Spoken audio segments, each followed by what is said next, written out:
ભગવાન સ્વામિનારાયણ કૃપા કરીને આ પૃથ્વી ઉપર પધાર્યા અને અનંત જીવોના કલ્યાણ માટે તેમણે સ્વામિનારાયણ સંપ્રદાયની સ્થાપના કરી.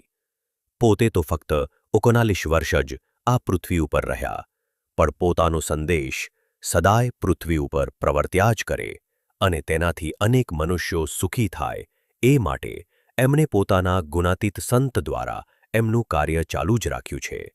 ભગવાન સ્વામિનારાયણની એ આધ્યાત્મિક ગુરુ પરંપરામાં તેમના સંકલ્પ મુજબ અવિરતપણે કાર્ય ચાલુ રહ્યું છે.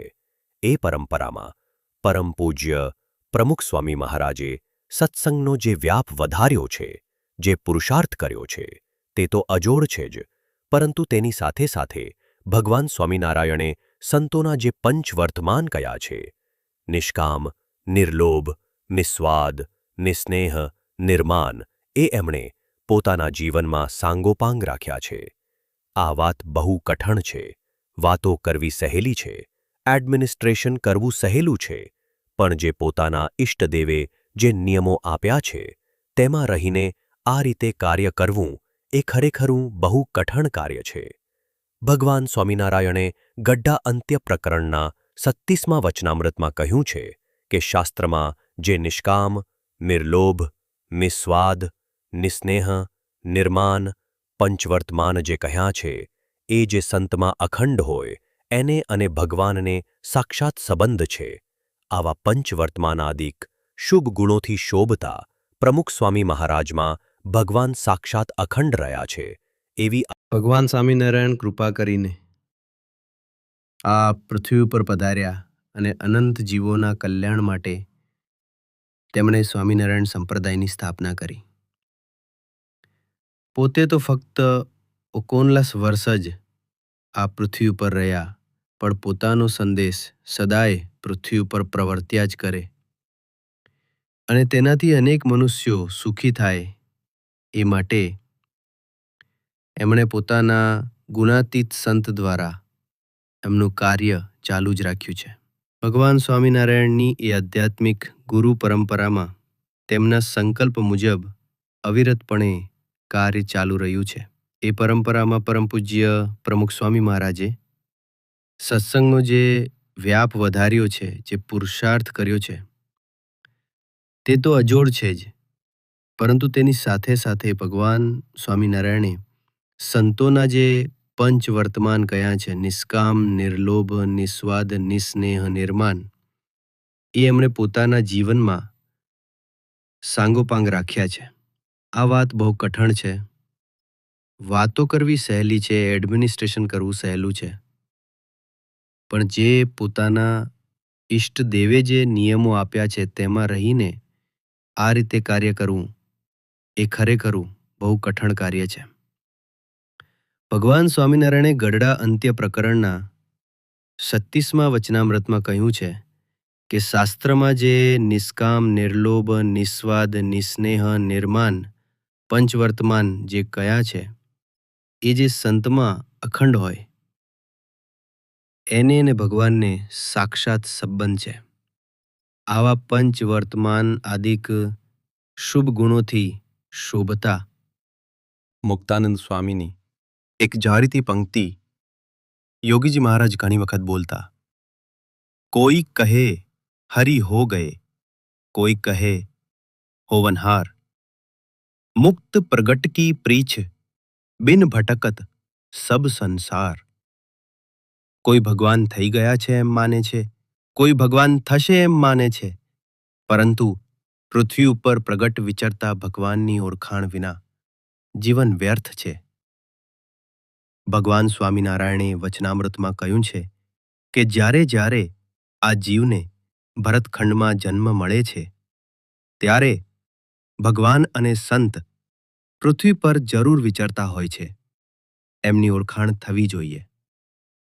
ભગવાન સ્વામિનારાયણે પોતાના પ્રગટ સ્વરૂપ સમાન એવા સંતની ઓળખાણ લક્ષણો વર્ણવીને કરાવી છે. એવા સંતના પ્રસંગથી આપણને પ્રગટ ભગવાનનો યોગ થાય છે. વર્તમાન સમયે એવા લક્ષણોથી યુક્ત સંત પરમ પૂજ્ય મહંત સ્વામી મહારાજમાં ભગવાન પ્રગટ બિરાજે છે એવો લાખો હરિભક્તોને અનુભવ થાય છે. પરમ પૂજ્ય પ્રમુખ સ્વામી મહારાજમાં જેવી ભગવાનની પરાભક્તિ, નમ્રતા, સાધુતા, સહનશીલતા વગેરે સંતના ઉત્તમ લક્ષણો નિરખવા મળતા, એવા જ વર્તમાન સમયે મહંત સ્વામી મહારાજમાં નિરખવા મળે છે. આવા ગુણાતીત સંત અને ભગવાનમાં એકતા છે. સન 1950માં બ્રહ્મ સ્વરૂપ શાસ્ત્રીજી મહારાજે પરમ પૂજ્ય પ્રમુખ સ્વામી મહારાજને જ્યારે BAPS સ્વામિનારાયણ સંસ્થાનું પ્રમુખ પદ સોંપ્યું, ત્યારે સભા ભરાઈ હતી. સભા બાદ સૌએ ભોજન લીધું. ભોજન લઈને સૌ વિખરાઈ ગયા.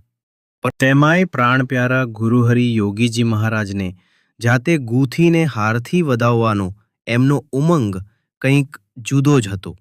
સમયે સમયે તેઓ મઘમઘતા પુષ્પોના ભરાવદાર હાર ગૂંથીને યોગીજી મહારાજને પહેરાવે અને ગુરુ ભક્તિ અદા કરે. ક્યારેક વિશેષ પ્રસંગોએ યોગીજી મહારાજ પાસે આવતા જતા હરિભક્તો સાથે તેઓ મુંબઈથી પુષ્પહાર બનાવીને મોકલાવે. 1984ના હરિજયંતિ મહોત્સવે એક વખત મહંત સ્વામી તથા સંતોએ મોડી રાત સુધી જાગીને ગૂંથીને હાર તૈયાર કર્યો હતો. હારના એક એક ફૂલની કળીમાંથી જાણે તેમની ભક્તિની સુવાસ નીતરતી હતી. 8 ફૂટ લાંબો ને 15 કિલો વજનનો આ બહુ મોટો હાર હરિભક્તો સાથે પ્લેનમાં મુંબઈથી ગોંડલ મોકલ્યો. યોગીજી મહારાજે તે હાર ઘનશ્યામ મહારાજને પહેરાવ્યો.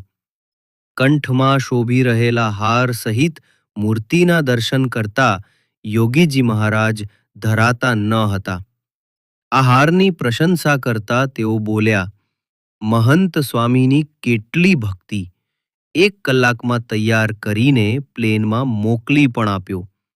એક એક ફૂલને 5 દંડવત કરીએ તો ઓછા છે.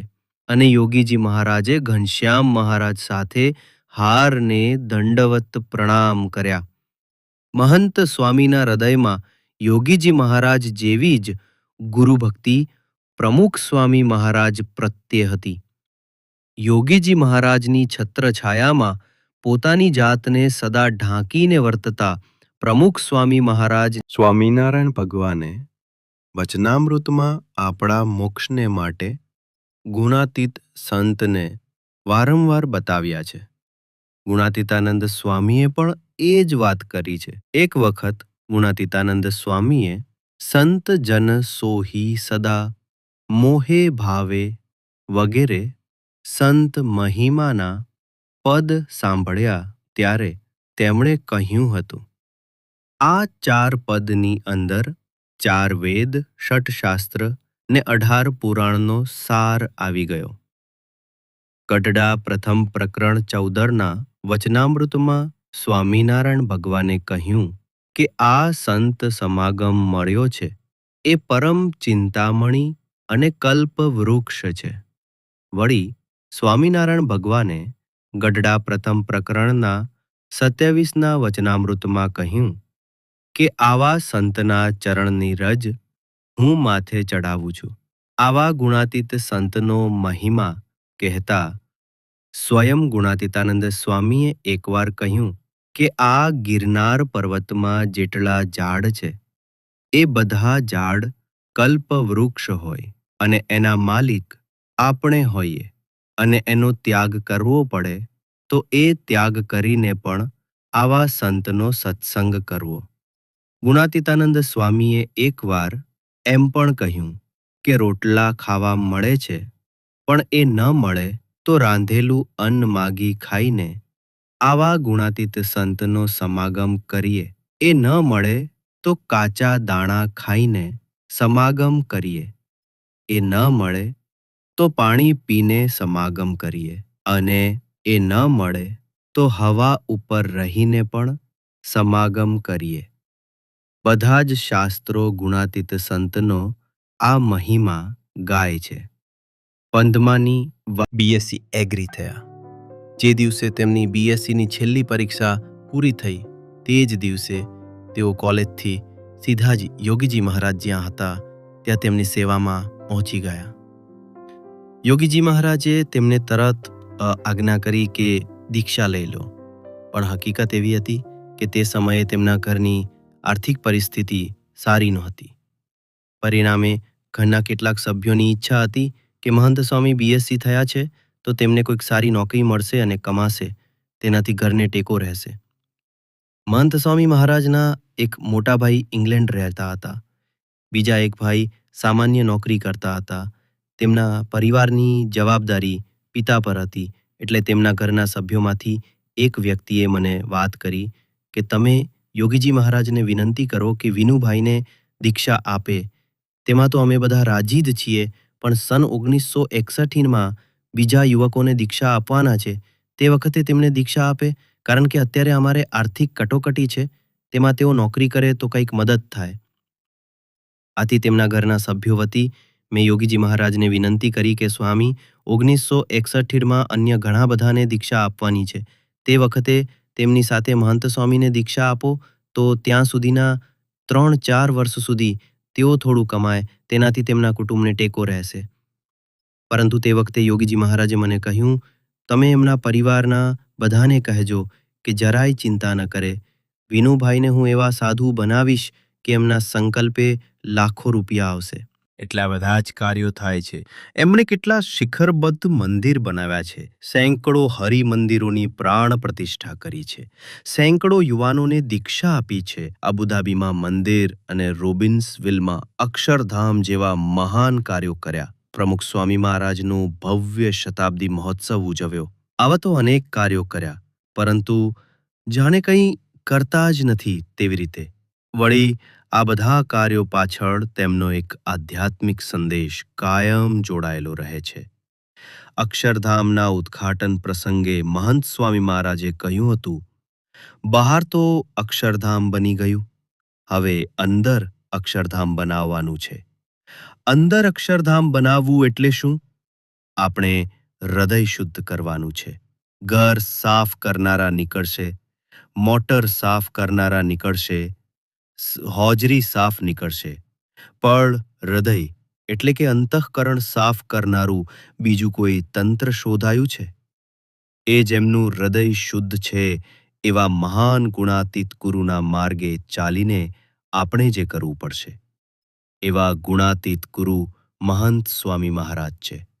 અનેક ક્ષેત્રના મહાનુભાવો, કેટલાક ભગવાનમાં નહીં માનનારા લોકો પણ પ્રમુખ સ્વામી મહારાજ અને મહંત સ્વામી મહારાજને માને છે.